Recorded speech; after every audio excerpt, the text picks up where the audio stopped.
Hi everyone, welcome back. So for those of you that have been following along, you know that it is red, white, and blue month over at my little scrapbook store.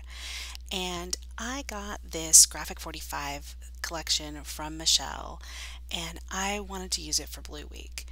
And then it sat in my office for 2 weeks and I could not wait to use it and I found the perfect picture.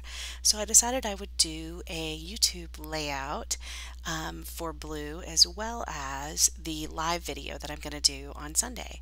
So I'm going to link to the live video. It'll be another blue, totally different look. But I think this paper particularly is just so vibrant and it's beautiful.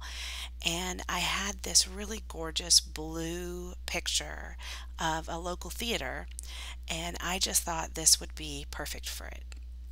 I'm also doing a scrap lift, and I couldn't find a link to the layout, but I'll try to link it. But if you can imagine, it was laid out with beautiful colors on the right hand side in different triangles. So you'll see I'm kind of mimicking that with this particular layout as well. So this Graphic 45 paper had this one page that was strips of different sayings or different animals. So the paper has elephants and zebras and then peacock feathers. And this particular strip of paper that I cut out says imagination is more powerful than knowledge. And then there's another one that says color your world.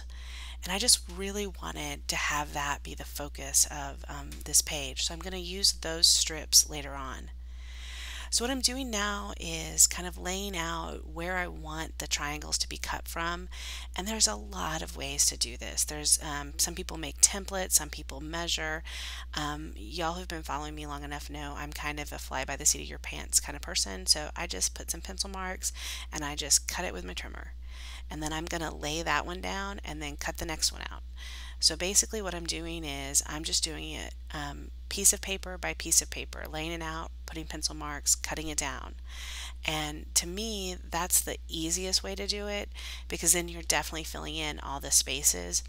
I've seen people where they try to measure and they get their measurements a little bit off and then they have blank space. So by doing it this way, you're kind of guaranteed not to have any blank space. Another tip that I can give you is if you overlay a couple of them, so like this purple paper, I am cutting just kind of part of the triangle so the blue covers it, so there's definitely not going to be a blank space between the blue and the purple. So that's just a suggestion. Now by doing that you'll see later I can't really ruffle like the edges of both the blue and the purple, but I'm okay with that. So underneath that beautiful blue kind of, I call it wavy paper, is this rainbow wave paper. And I want to still have like the blue green side of it. So that's the piece that I'm going to pull to make my next cut. And you'll notice because of the way I cut that paper, I'm having to kind of mess with it and figure out how to get that in. And it all works out. One of the things I will say is that if you were smarter than me, you would not waste as much paper. But like I said, there's a lot of ways to do this. I find this is to be the easiest for me, but you just need to find what works for you. You'll also notice that the left-hand side of all these triangles are not perfect. And I'm okay with that because I know that there's going to be a strip of paper covering the left-hand side that's wide enough to cover any of the imperfections. And I'm going to put my photo over where they all meet. So they don't have to meet at a perfect point. And that's something you need to know too. Think about where you're putting your picture so that you can ease the stress on yourself of making these perfect corners. So here's just kind of how it's going and how I'm laying them out. And I don't necessarily think you need to watch me lay out every single one of them. Here's that other peacock paper. It's just beautiful. I mean, this paper collection, I'm going to link to it, but it is beautiful, particularly if you have bright, vibrant pictures that you want to do, or even if I can imagine doing some black and whites of like when you went to the zoo or safari, because it does have those kind of feel to it. I'm going to use that blue paper twice because it was supposed to be a blue challenge, so there's going to be a little bit more blue in this, and that's just to kind of anchor those other colors. You're seeing me now kind of start laying it down. So for the blue peacock paper, I didn't even try to cut it into a triangle. I'm just putting it down so that there is definitely none of that light blue showing. And then that purple peacock is also a big piece. And this is my tip to you. If you're going to do one of these kind of weird shaped layouts, don't make it harder on yourself than you have to. I did distress the edges that are going to kind of pop up with my Tim Holtz little distressor tool, and that just kind of gives it a little bit of dimension. And I'm just laying all of these out one by one, and you're going to see it kind of come together.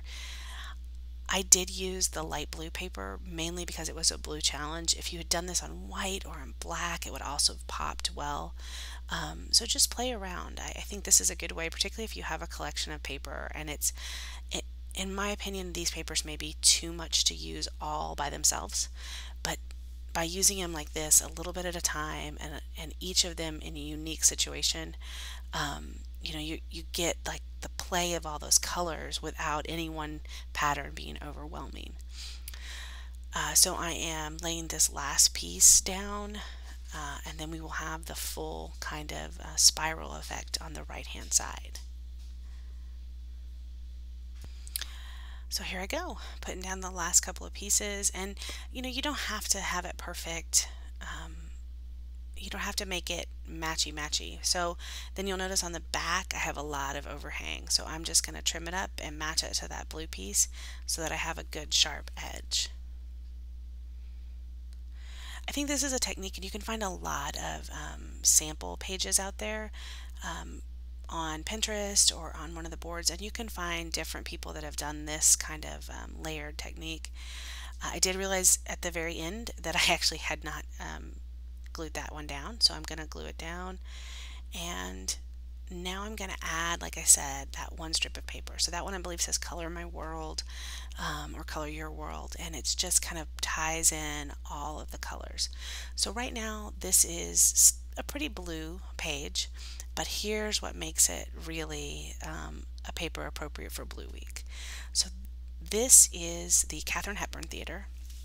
She lived in the town that I live in right now, and it was all lit up for blue when we started taking walks outside in May. And I think it was to support the local police department or the local kind of heroes as part of the COVID-19. But it just looked beautiful, the blue sky and the lights. And I thought that would be perfect for Blue Week.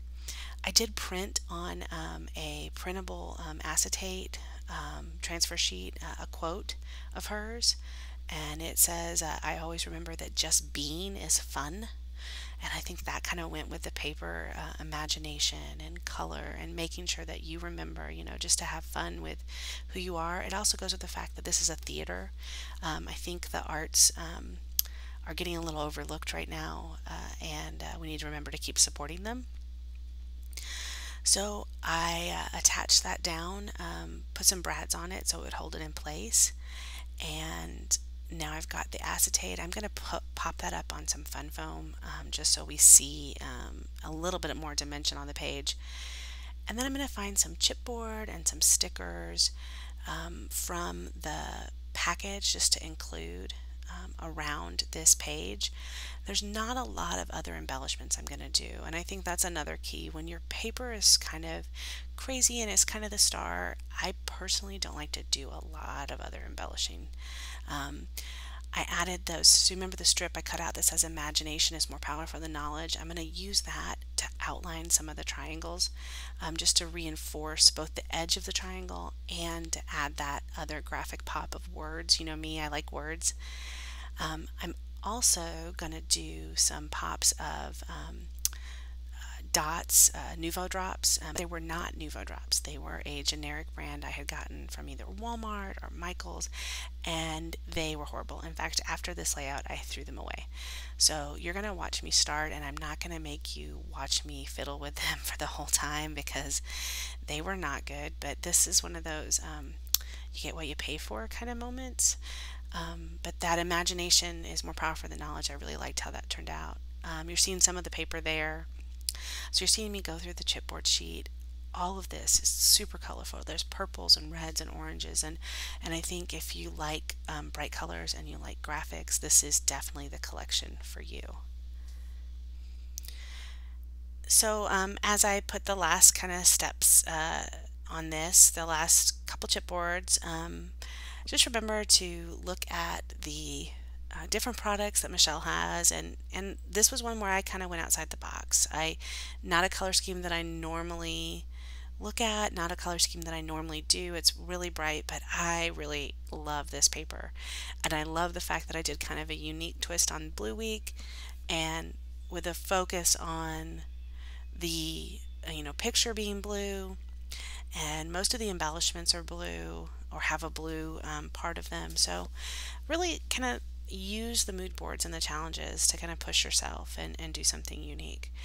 I am putting a brad through the hole there, and these particular things are chipboards without adhesive, so you can kind of lay them out, but then you do have to add adhesive to them. I found the ATG gun works fine on these. I know some chipboard you actually have to add glue to.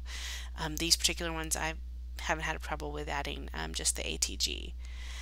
Here is that not Nuvo brand Nuvo drops, and I just skipped right over me trying to mess with those. It was not pleasant. I did title this The Kate.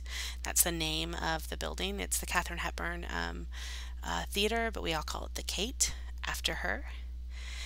And that is basically the end of the layout. I'm going to show you, oh no it's not, I forgot. I add a couple of flowers at the bottom. I thought that bottom left hand corner kind of looked a little blank, so I'm going to add just a couple of blue flowers down there.